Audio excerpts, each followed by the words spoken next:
The Frank Sutton puzzle at last solved is not good. October 23, 1923 saw Frank Spencer Sutton, born in Clarksville, Tennessee. Sutton had a great passion in performing from a young age, even growing up during the Great Depression. He showed up in student performances and local theater where his love of acting was clear even when in high school. Economic difficulties notwithstanding, he stayed dedicated to his goal of working as a professional actor. Following his graduation from East Nashville High School, he followed his dream by enrolling in Columbia University in New York City, where he majored in theater and graduated cum laude. Early on, he was clearly committed to his trade, and his academic successes highlighted his great will to excel personally. Nevertheless, like many young men of his day, Frank Sutton's life was profoundly influenced by the events of World War II. Following the attack on Pearl Harbor, Sutton tried to serve in the U.S. Marine Corps but was turned away for color blindness. Not deterred, he entered the U.S. Army and distinguished himself in the Pacific Theater. He took part in 14 attack landings as a member of the 293rd Joint Assault Signal Company, including the Philippine invasions of Leyte and Luzon. His military duty gave him a strong feeling of discipline and patriotism that would later affect the people he represented on film. Rising to the rank of sergeant, he was honorably released following the war. This experience always won him the respect of both fellow veterans and supporters. Sutton started his acting career once he got back from the war with fresh resolve. Over the 1950s he worked in theater and on television, building a name as a flexible character actor. Early TV performances for him were on shows such as The Edge of Night and the United States Steel Hour. 1955 saw one of his most unforgettable early movie performances when he starred with Academy Award winner Ernest Borgnine in Marty, a critically praised movie that took 4 Oscars including Best Picture. Sutton had a supporting role, but his performance helped establish his reputation in Hollywood as a legitimate actor. Though Sutton had early success, his real breakthrough came in the 1960s when he was cast in Gomer Pyle USMC, a spin-off of The Andy Griffith Show. Sutton as Sergeant Vince Carter represented Jim Nabors' tough drill instructor, perpetually annoyed with the well-meaning but clumsy Private Gomer Pyle. Sutton and Nabors had an amazing chemistry, and their on-screen dynamic took front stage on the program. Sutton's skill in combining strong authority with vulnerable and humorous times enthralled audiences.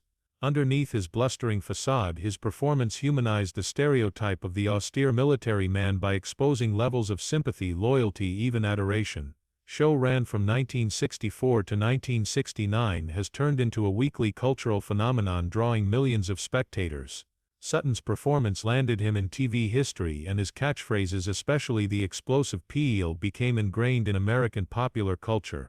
More than just a humorous counterpoint, Sutton gave his performance a feeling of realism and authenticity, no doubt shaped by his own military experience. Both citizens and military personnel could relate to his presentation, making him a beloved person amid a turbulent time defined by the Vietnam War and shifting military perceptions. USMC stopped after Gomer Pyle. Sutton kept working in advertising, theater, and television. Showing his dramatic versatility, he frequently landed guest parts in well-known programs such as The Twilight Zone, Gunsmoke, The Untouchables, and Love American Style. Sutton was a renowned and beloved actor among his contemporaries, even if he never attained the same degree of success as during his Gomer Pyle days. In his later years he concentrated more on theatrical work, touring regional shows and dinner theaters all throughout the nation, where his limitless vitality and charm would enthrall audiences. Following the hit comedy Gomer Pyle, USMC stopped running its shows in 1969. Frank Sutton stayed a recognizable sight on American television 5 successful seasons, especially thanks to his ongoing working relationship with previous co-star Jim Nabors. Sutton moved into a regular part on the Jim Nabors Hour, a CBS musical comedy variety program running from 1969 to 1971. From the military environment of Gomer Pyle, this show represented a change of pace, giving viewers access to experience comic routines with the elegance and humor of the past sitcom, in addition to Nabors' operatic singing skills. Often appearing in funny skits highlighting his refined timing and expressive range, Sutton, along with fellow Gomer Pyle alum Ronnie Shell, was a major contributor to the comic parts of the show. Sutton often depicted in these cartoons the brother-in-law of Nabors' character, allowing him to once more play off Nabors' more innocent and friendly demeanor, much as his relationship with the character of Gomer Pyle suggests. But this new setting allowed Sutton more flexibility to investigate several comic approaches, sometimes leaning more toward domestic or situational humor than military rigidity. His performances proved his adaptability and capacity to move fluidly between stern authoritarian positions and more relaxed, family-friendly comedy. Thanks in part to Sutton's great comic chemistry with Neighbors and Shell, the Jim Neighbors Hour helped preserve the solid fanbase Sutton had developed during his time on Gomer Pyle USMC. The show itself achieved good ratings during its 3-season run. Away from TV, Sutton broadened his acting range by exploring live theater, especially in the popular form of dinner theater which sprang from 1970s trends. Away from the restrictions of television scripts and shooting deadlines, this platform let him interact more closely with audiences and highlight his talents. Among the several parts he performed on stage, Ron Clark and Sam Bobrick's innovative comedy as the father in Norman Is That You stands out as one of his most memorable ones. The drama explored issues of generational conflict and homosexuality, a daring topic for its day, and Sutton's part called for both comic flair and emotional depth. His performance of the confused but finally loving father gave viewers a taste of his ability to give a part that also needed strong comic instincts, authenticity, and tenderness. Critics of his stage performance typically noted his vitality and charm, adapted really nicely into the small interactive setting of dinner theater. Apart from his contribution to Neighbors' show and the stage, Frank Sutton made occasional guest appearances on several other television shows during the 1970s. These parts let him escape the typecasting commonly associated with his legendary performance of Sergeant Vince Carter. He starred in both sitcoms and dramatic series equally, showing a range that startled those mostly familiar with his military background. Sutton gave each performance in crime dramas, family series, or anthology shows a unique intensity and professionalism. These roles confirmed his reputation in the entertainment business as a consistent and gifted character actor and enabled him stay always visible in the public eye. Over his career, this marks audiences and colleagues still praised Frank Sutton for his relentless work ethic, passion to his trade, and ability to make any role, comedy or drama, feels real and unforgettable. His post-Gomer Pyle years mirrored his adaptability and will to develop as an actor, therefore establishing his legacy not only as a television icon but also as a vibrant and skilled performer across several media. Frank Sutton wed Toby M. Eigler, a gifted and aspirational lady who would later establish herself as a writer in the television business, especially in the field of soap operas, in 1946. Their marriage signaled the start of a lifetime collaboration spanning the various highs and lows of Sutton's acting career. Toby loved stories and books so much that brought their partnership emotional intelligence as well as intellectual depth. Her career in television writing demanded a creative mind, dedication, and endurance, qualities Sutton's own approach to acting matched. The couple encouraged one another's career goals. Toby frequently gave Frank comments on his performances and job choices, while Frank in turn expressed appreciation for her writing skills. Though Frank's job often forced him to travel or put in long hours on set, together they created a solid and loving household.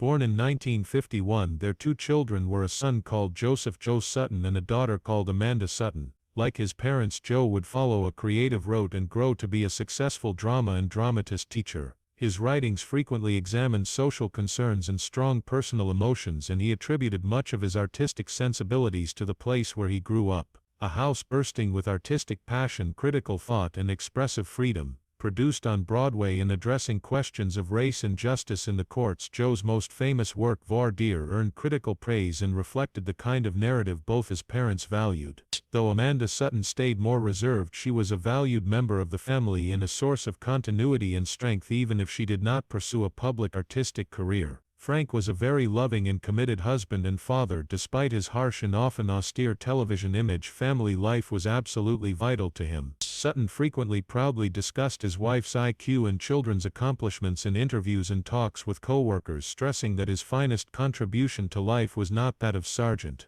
Vince Carter on Gomer Pyle USMC, but from the perspective of a father and husband. Frank and Toby's close relationship and mutual respect were evident in their marriage until his early death in 1974. Toby never remarried, and she became especially vigilant of Frank's legacy in the years after his death, so making sure his memory as a committed family man and his achievements to American television were not lost. Built on love, creativity, and shared ideals, their lifelong connection left a significant legacy for their children and for all who knew them. Fans of actor Frank Sutton were perplexed for decades by the abrupt and sudden end to the life of the man. Sutton's explosive voice, stiff posture, and perfect comedic timing made him a regular in American homes and a popular figure on television as he famously played the hot-headed but endearing gunnery Sergeant Vince Carter on the venerable 1960s sitcom Gomer Pyle USMC. Behind the scenes, though, Sutton's personal life and sudden death were veiled in mystery. Stories passed around, half-truths repeated over time started to alter the facts. Now the truth has come to light with fresh data and a sharper image at last showing, and it's hardly the touching narrative many supporters had hoped for either.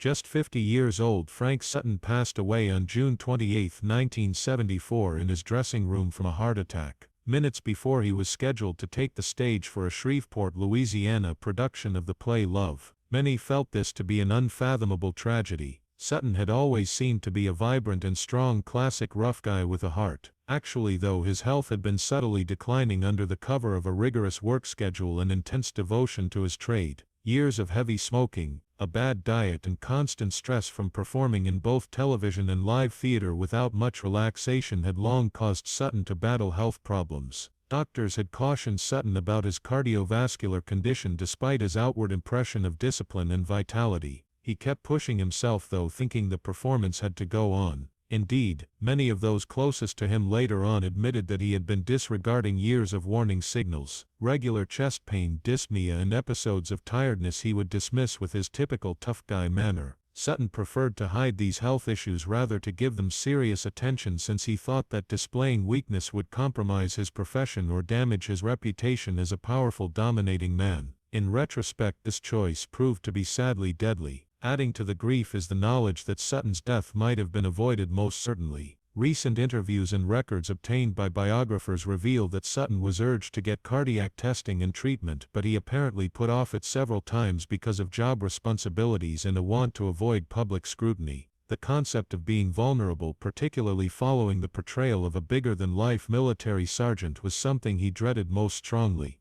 Sadly, this anxiety prevented him from following the medical advice meant to extend his life. His latter days too were under great strain. Eager to prove he was more than just a one-note comic performer, Sutton strove to reimagine himself on stage when Gomer Pyle left. He assumed challenging theater roles, usually traveling the nation with little downtime. Audiences delighted to see him live, but Sutton described being tired, working long hours and under conditions that severely taxed his body. Friends remember that in the days before his death he was running on pure will. It seems that years of unbridled bodily deterioration and emotional tiredness culminated in the heart attack that claimed his life. Worse, his unexpected demise left his family and associates stunned and unprepared. Devastated were his wife Toby and their 2 children, notably son Joe Sutton, a prominent playwright later on. They had no idea just how severe his medical problems had gotten. Those close to him have since voiced regret and sadness over not spotting the warning signals earlier or pushing him more forcefully toward treatment.